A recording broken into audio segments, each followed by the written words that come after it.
Imagine those sounds late at night, floorboards creaking, maybe a shadow you think you see when you're supposed to be alone. That feeling.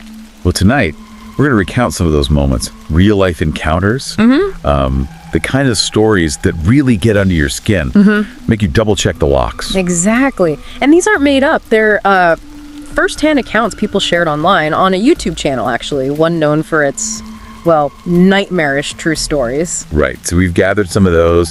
We're focusing on those times when, just a normal day suddenly feels wrong. Yeah. Genuinely disturbing. Yeah, we're stepping away from fiction tonight, right into those real moments where familiar things just become strange, unsettling. Okay, so let's start. Our first story. It takes something really innocent, almost cliche, like a child's doll, and twists it.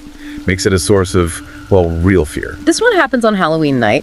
The narrator is with their cousin Q, and a younger cousin too, and the focus, the thing causing all the unease, it's a baby live doll. Oh, those dolls. Yeah. And apparently the cousin Q always felt weird about this specific doll, like deeply unsettled by it. And it wasn't just a regular doll, right? It had the moving eyelids, a voice box.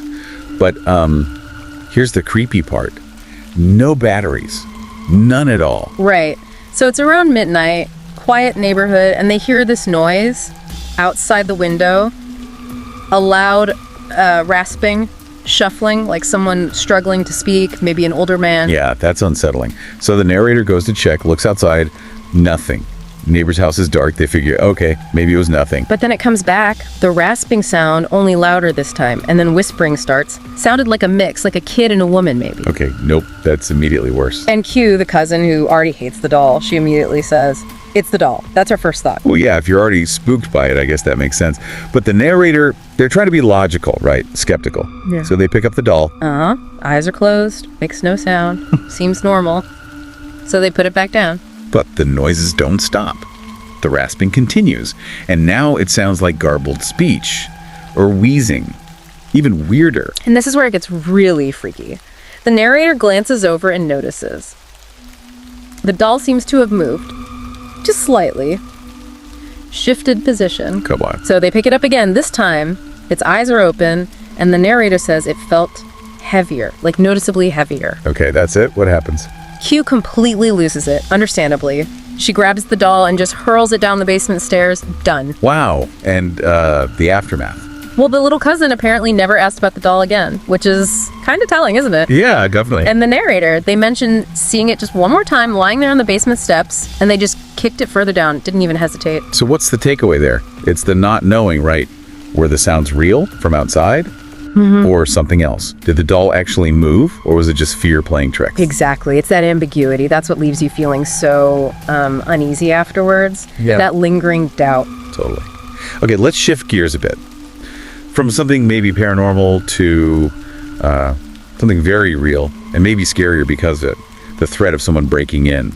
This next story, The Night Visitor. It's all about feeling vulnerable when you're alone. Right. So the narrator is living alone. Quiet area, lots of woods around, and their bedroom, first floor, big detail. No blinds on the windows. Oh, that's tough, especially at night. Yeah. So one night, dead quiet, then bang, a single sharp tap on the bedroom window. They said it sounded like someone hitting it with their fists. Instant fear, I bet. That feeling of being watched. Absolutely, really primal fear. And the knocking happens again, confirms it. Someone is definitely out there. So what do? Do they look? They try to. They turn towards the window, try to see who it is, but they just catch a glimpse, a dark shadow moving away quickly. Hey, panic time. Yeah, pretty much. The narrator runs to the kitchen, maybe thinking to call the police from there. But then they see someone outside the kitchen window too, who also runs off as soon as they're spotted. Oh, man. Not just one person then. This is getting worse. And it does. Just then, their neighbor calls, who's also their best friend. Okay, what did the neighbor see? The friend says they saw 3 people dressed all in black on the narrator's property earlier that evening. Yeah. And one of them was carrying something sharp. Whoa, okay, 3 people, one with a weapon. This is way beyond just creepy tapping. This is, like, serious danger. Definitely. So the narrator does the smart thing, runs upstairs, hides in a bathroom, locks the door. Good. Safe place, hopefully. You'd think. But even hidden up there, it's not over. They start hearing single knocks, deliberate, at the front door now. Just knock, pause, Not Oh, that's terrifying. Just waiting, knowing they're still there. agonizing, right? Just pure fear and uncertainty. But thankfully, the police do arrive eventually. Did they find them? No. By the time the police got there, the figures were gone. Vanished into the woods nearby, never caught, no explanation. Wow. No closure. That's awful. So what did the narrator do, besides being traumatized? First thing they did, got blinds for those windows. Immediately. I bet. This story, it really hits home, doesn't it? That feeling of violation, of being helpless in your own space when someone's trying to get in, and never knowing who or why. That must leave a mark. A profound one, yeah. Your sense of security is just shattered. Okay, so our next story, it moves from that kind of immediate physical threat to something different, more insidious maybe. It's about how a connection with someone, even a friendship, can turn really uncomfortable and then scary. Right. This one starts when the narrator is 12, living with their dad, who's divorced. They make friends with an older kid from the neighborhood, Tom, who's 16, also lives with just his dad. So typical kid stuff at first. Yeah, seems like it. Shooting hoops, phone calls, video games, standard stuff. But then, there's always a but then in these stories. Exactly. Tom's behavior starts to change. It becomes obsessive, intrusive. The narrator talks about nonstop calls. Like, if they didn't answer right away, Tom would leave these annoyed messages. Okay, that's a bit much. And he'd just show up at their house all the time, even when the narrator made it clear they didn't want to hang out. And kind of disturbingly, the narrator's dad actually seemed to encourage it, push them to be friends with Tom. That's odd. Why would he do that? Maybe he just thought his kid needed friends. Possibly. But it gets weirder. The narrator goes over to Tom's house once and describes it as unpleasant, foul smell, really messy, and Tom's father comes across as intimidating. Okay, so maybe not the healthiest environment over there. That adds another layer of unease. Definitely. So the narrator, understandably, wants to pull back, create some distance. They make an excuse to leave Tom's house that day. And how does Tom react? Badly. His whole friendly vibe just vanished. Instant anger, which is, a big red flag. Yeah, for sure. Does it stop there? No, it escalates. The narrator starts getting emails, threatening emails, from an address like tomtom20@aol.com. Okay, but had the narrator given Tom their email? Nope, never. Which means Tom went out of his way to find it. It's invasive. Feels like he's trying to maintain control, even when pushed away. That's really creepy. And threatening, you said? Yeah. And then it gets physical again, sort of. The narrator looks out their window one day and sees Tom's father just standing there, outside, watching the house. Oh, the dad, too. Okay, this is seriously messed up. Did they call the police? They did. But by the time the police arrived, the father was gone. Vanished. Of course. So what happened in the end?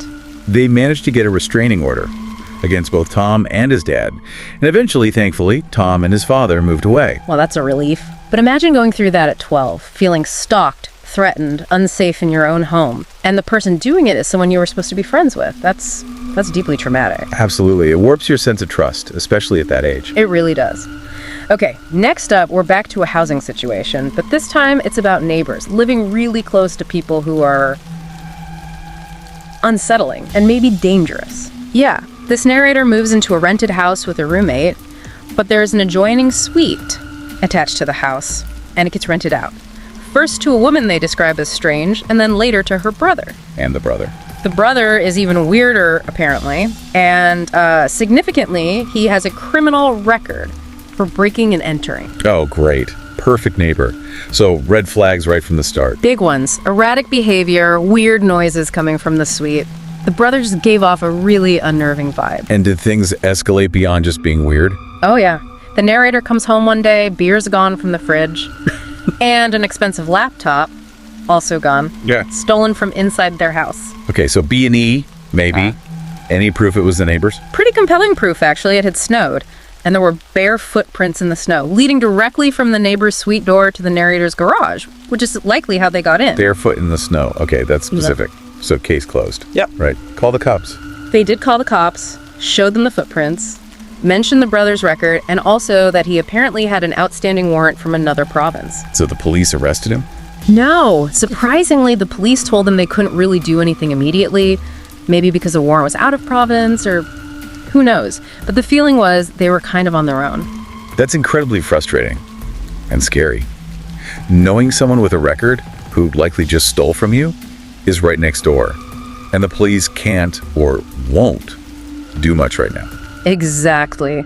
Deeply unsettling. But the real terror hasn't even happened yet. Oh, There was a connecting door between the narrator's part of the house and the suite.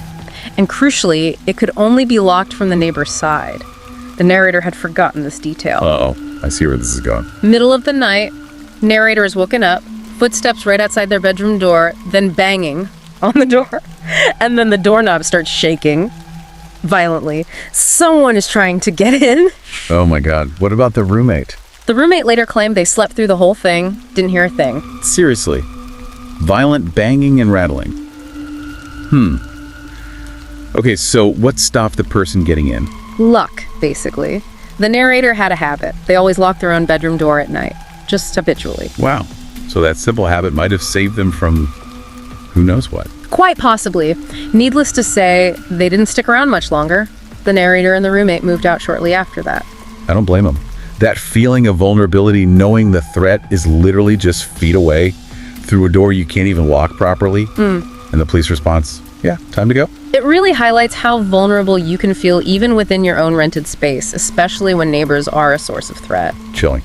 Okay, let's shift scenes again to something usually fun, a party, but like everything else tonight, this one takes a dark turn because of one particular guest. Yeah, this takes place at a friend's 21st birthday party. Big party, probably loud, chaotic, lots of people. Pretty normal scene. Right. But amidst all the friends and celebration, the narrator notices someone. An older man sitting by himself in a corner, just watching everyone. Okay, that's immediately weird at a 21st birthday party. Does anyone know him? That's a thing. He just seems completely out of place and Yeah. unsettling. The narrator gets a bad vibe right away. Does he leave? Or He lingers. Even as the party winds down, most guests go home. He's still there, still sitting alone, and nobody, not even the birthday friend he's hosting, knows who this guy is. okay, that's super creepy. How did he even get in? Did he eventually leave? He does disappear from the main party area eventually, which is a relief, but that feeling of unease, it definitely sticks around. I bet. So what happens next? The narrator and a few other friends decide to crash there for the night, sleep it off. Makes sense. Safer than driving. Right. So, middle of the night, narrator wakes up, thirsty, needs the bathroom, standard stuff. They head out of the room they were sleeping in. As they're moving through the dark house, they pass the den, and they notice the door to the coat closet, one of those sliding ones. It's open, just slightly ajar. Oh no. And they immediately think of the creepy guy. Instantly. The first thought is, he didn't leave, he's hiding in the closet. That feeling of being watched comes rushing back. That's terrifying. What do? They're frozen for a second, just staring at the closet door. And then they see it start to open further. Nope. Time to run. Exactly. The narrator just bolts, runs upstairs as fast as they can, and they hear it, distinct footsteps following them up the stairs. Oh my God. Did they make it? Did the friends hear? They make it back to the room, wake up their friends in a panic. At first, the friends are like, "Are you sure? Maybe you were dreaming," a bit skeptical. Typical friends. But then they all hear it downstairs, the sound of the back door in the den creaking open. Okay, proof. He was there. Confirmation. Utter terror sets in for everyone now. They call the police. And like the other stories, was he gone by the time they got there? Gone. Vanished again. This story, it's scary because it happens in a place that feels safe, right? A party at a friend's house. But it shows how easily that safety can be breached by someone unknown, someone dangerous, leaves you feeling violated. Absolutely. Okay, this next one is shorter, but no less unsettling. Just a quick, weird encounter after work. Right. The narrator worked late shifts at a TJ Maxx in North Carolina. And they had a safety rule, which is good. Employees all leave together. Security guard watches them get to their cars. Okay, sounds sensible. Standard procedure. Should have been totally routine, but as the narrator is walking to their car, another car pulls up nearby. A woman driving, teenage daughter in the passenger seat. Okay, what do they want? The woman leans over and asks the narrator for gas money. Says she's stranded, needs a few bucks. Seems like a pretty common, maybe sad, but usually harmless request. Usually, yeah. But I have a feeling this isn't usual. You're right, the interaction takes a weird turn. The woman then asks the narrator to actually get in the car with them, says they'll drive together to the gas station. Whoa, hold on. No, that's a huge escalation. That's not normal. Big alarm bell. Massive alarm bell. But here's the detail that makes it truly chilling. The teenage daughter in the passenger seat. The narrator says she was just staring intently at the narrator. Okay, Staring is weird, but And licking her lips and wringing her hands together. Just really odd, unsettling, predatory-seeming behavior. oh, okay, yeah. That paints a very different picture. That nonverbal stuff is screaming danger. Totally. The narrator, thankfully, listened to that gut feeling, didn't hesitate, just turned, bolted straight back towards the store, towards the security guard. Good call. What did the car do? Sped off immediately. Just gone. Wow. Brief encounter, but terrifying potential. Yeah. It really shows how danger can hide in plain sight in a seemingly normal request, and how important it is to trust that instinct when something feels off. Those subtle cues can mean everything. Absolutely critical. Okay, so from a parking lot to an office building. Late at night, this next one, the office intruder, taps into that fear of being alone in a large, empty, supposedly secure space. Yeah, the narrator is working the night shift, all alone in a big office building, which, can already feel a bit eerie late at night, all those empty desks and quiet corridors. Definitely has a certain atmosphere. So it's late, like 2 a.m., and they start hearing noises. First, just a random crack sound. Could be anything, right? Building settling. Sure, normal explanation first. But then they hear something distinct. The sound of a computer starting up somewhere else in the office. Okay, that's not normal if you're supposed to be the only one there. That would definitely put you on edge. Big time. So the narrator, trying to figure it out, maybe hoping it's just another employee they didn't know about, stands up on their chair, tries to peek over the cubicle walls. Makes sense. What do they see? They see a computer monitor glowing in another cubicle, and maybe not thinking clearly in the moment, they actually call out, like, hello.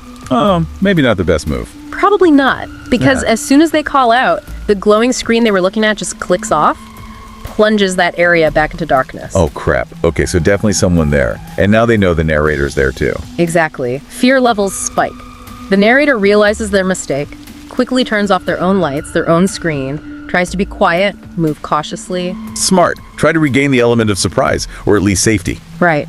They start moving carefully through the dark office, trying to see, and then they see him. Him? A man, dressed all in black, crouched down, hiding behind a big potted plant near the main exit. Oh my god. Right by the exit. Waiting. What does the narrator do? Flight response kicks in. They just turn and run, flee down the nearest stairwell. Good. Get out. But as they're running down the stairs, they hear it. The door at the top of the stairs opens, and then footsteps following them down the stairs. Oh no. He's chasing them. It sounds like it. Confirms the intruder knows they saw him and is maybe pursuing them. Terrifying. Did they get away? Thankfully, yes. They managed to get out of the stairwell, out of the building entirely, immediately call the police, call their boss. And the police search, find anything, anyone. Police arrive, do a thorough search, find absolutely no one, and the boss confirms nope, nobody else was scheduled to be in the building that night at all. So an actual intruder just vanished. Wow. How did the narrator cope after that? Still work nights? They did for about a week, apparently, with extra security brought in, but understandably, the feeling wasn't the same. They eventually switched to day shifts. I can't imagine going back there alone at night after that. It's that violation again, isn't it? A supposedly secure place, your workplace, being invaded. Knowing someone was there, watching, maybe waiting, leaves a lasting psychological scar. For sure. That sense of safety is just gone. Okay, back home for the next one. Your house is supposed to be your safe haven. But what happens when that safety is breached while you're inside? This story starts with something simple. Late night hunger. Right. Narrator wakes up around 4 a.m., hungry, heads to the kitchen for a snack. Pretty mundane start. But then, what's the first wrong thing? A kitchen cabinet door, just standing wide open. And the narrator knows that's not like them. They always close the cabinets. It's a small detail, but immediately feels off. Okay, yeah. That little thing that's out of place makes your spidey sense tingle. Exactly. So instead of just shrugging it off, they listen to that feeling. Decide to do a quick check around the house, just to be sure. Good idea. What do they find? Their concern goes way up when they get to the den. The back door, wide open. Oh, okay. So definitely not just a forgotten cabinet. Someone has been in the house. Or maybe still is. That's the terrifying question. So they cautiously look outside, onto the patio, and there he is. A man, described as disheveled, just sitting there in one of their patio chairs, like he belongs there. What? Oh my God. What happens? Do they confront him? The man sees the narrator, and immediately he lunges towards the open back door, towards the narrator. Oh no, fight or flight. Flight, thankfully. The narrator reacts incredibly fast, slams the back door shut, locks it, just milliseconds before the man reaches it. Wow, close call. So the safe inside, he's locked outside. Yes. But then there's this incredibly tense moment, just staring at each other through the glass door, a terrifying standoff. How long did that last? What happened? Eventually, the narrator backs away to grab the phone, call the police. When they look back, the man is gone. Vanished into the night. Police arrive, search the area, find nothing. Another vanishing act is the sheer audacity, isn't it? Breaking in, sitting on the patio, and then the lunge. That's a direct threat. A really stark reminder of how quickly home security can just evaporate. Absolutely terrifying, face to face with an intruder. Okay, this next one. Down beneath the bed. Honestly, this one might be the most deeply disturbing story we're recounting tonight.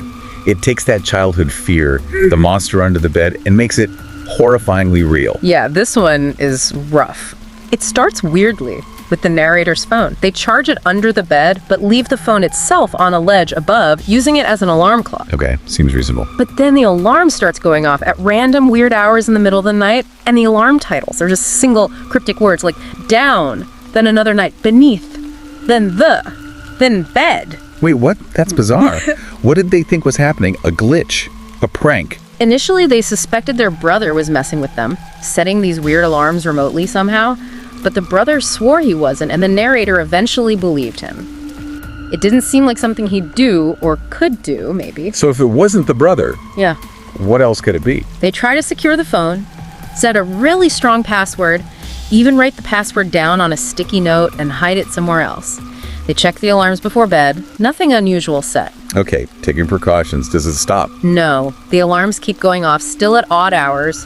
The titles change, but they're still strange.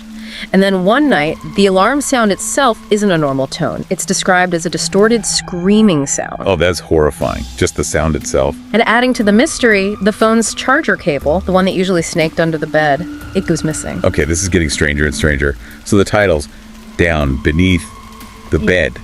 Did they put it together? Yes. The horrifying realization dawns on them. The words form a sentence, down beneath the bed. Oh my God. And right at that moment, as they realize what it means, a hand shoots out from under the bed and grabs their arm. And no, oh God, what happened next? They scream, understandably, loudly. Luckily, their parents hear the scream. Their dad bursts into the room, sees what's happening, grabs the first thing he can find, a baseball bat. Okay, good. Go, Dad. He manages to hit the person under the bed, the intruder, hard enough to knock him unconscious. Wow.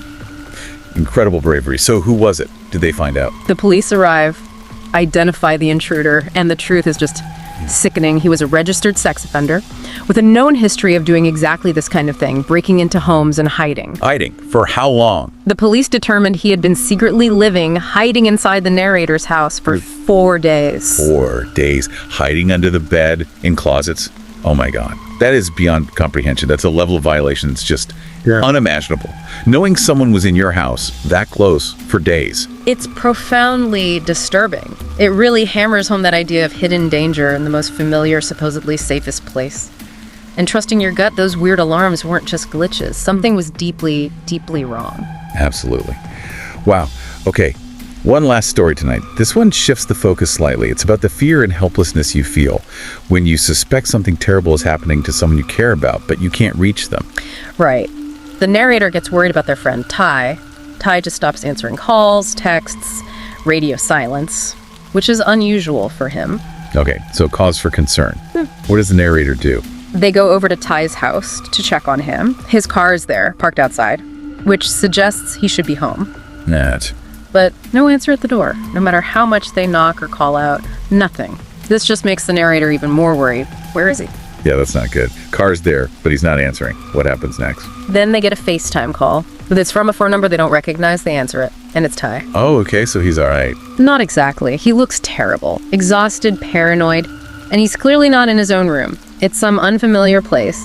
He claims he's home, just using his uncle's phone because his is dead or something. Sounds fishy already. Very. And then he demands money, says he needs $10,000, urgently, then just hangs up, abruptly ends the call. Ooh, okay, that's bizarre and worrying. $10,000 from an unknown number.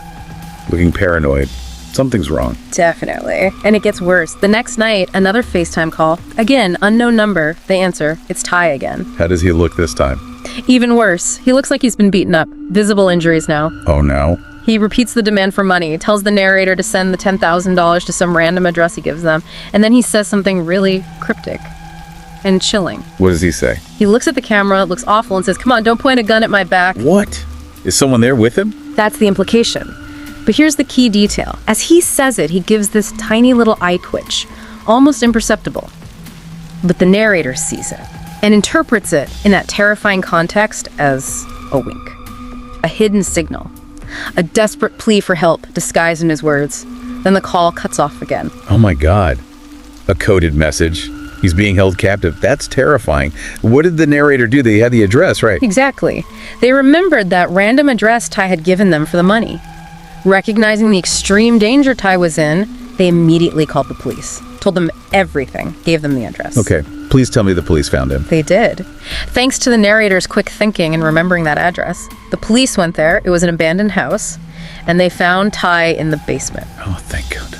Was he, okay. Was the attacker there? He was alive, but badly beaten up. The attacker, whoever it was, had already fled. They were gone by the time the police got there. Unbelievable. Does Ty remember what happened? He apparently doesn't like talking about it, which is totally understandable. Yeah. But he recalls being attacked while just walking home one night.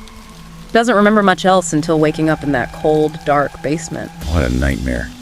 This story, it shows that awful feeling of helplessness when someone you care about is in danger, but also the power of paying attention. That subtle wink, that address, it saved his life. It really did. A truly harrowing experience for both of them. So tonight we've gone through quite a range, haven't we? From, possibly haunted dolls and shadowy figures to very real intruders and dangerous encounters. Yeah, a whole spectrum of unsettling experiences, from the subtly creepy to the outright terrifying. And running through all of them, I think, is that common thread we talked about, that moment when your sense of safety just shatters, that feeling of vulnerability when the unexpected happens. Absolutely. These accounts are stark reminders, really, that the scary stuff, the unsettling stuff, it doesn't just happen in movies. It can intrude right into our ordinary, everyday lives when we least expect it. It really makes you think, doesn't it? Well, thank you for joining us as we recounted these nightmarish true stories. We hope they gave you some chills, in a good way. Or maybe just made you think. If you found these stories unsettling, or just appreciate this kind of content, please do hit that like button. It helps us out. And share this with anyone else you think might appreciate these kinds of true, creepy tales. And definitely make sure you subscribe to Horror Docs so you don't miss our future explorations into the unsettling and the unexplained. Thanks again for listening. Stay safe out there.